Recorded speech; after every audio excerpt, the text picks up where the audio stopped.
नमस्कार, आपण पाहत आहात लोकनाळ न्यूज। चंद्रपूर जिल्ह्यातील साली तालुक्यातील पाथरी येथून एक सकारात्मक आणि प्रेरणादायी बातमी समोर येत आहे। वाढदिवस म्हटलं की मोठा खर्च, पार्टी आणि जल्लोष, पण पाथरीत एका कुटुंबाने वाढदिवसाला दिला समाज उपयोगी वळण। ठाणेदार नितेश डोरलीकर यांनी आपल्या मुलीच्या वाढदिवसानिमित्त पाथरी येथील बौद्ध विहाराला साऊंड सिस्टीम संच भेट देत एक आदर्श उपक्रम राबविला आहे। या साऊंड सिस्टीममुळे आता विहारात होणारे धम्म प्रवचन, धार्मिक कार्यक्रम आणि विविध सामाजिक उपक्रम अधिक सुलभपणे पार पडणार आहेत।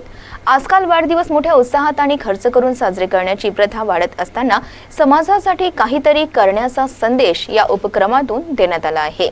या उपक्रमाचे बौद्ध विहारातील पदाधिकारी आणि नागरिकांनी मनापासून स्वागत करत ठाणेदार नितेश डोरलीकर, त्यांच्या पत्नी प्रज्ञा डोरलीकर तसेच वाढदिवसाची गोड मुलगी आयुती आणि मुलगा अद्वय यांचे आभार मानले। लहानगी आयुतीला वाढदिवसाच्या शुभेच्छा देत अशा समाजाभिमुख उपक्रमांचे सर्वत्र कौतुक करण्यात आले। यावेळी बौद्ध समाजाचे पदाधिकारी आणि नागरिक मोठ्या संख्येने उपस्थित होते आणि सर्वांनी एकमुखाने अशा उपक्रमांमुळे समाजात सकारात्मक बदल घडतील अशी भावना व्यक्त केली।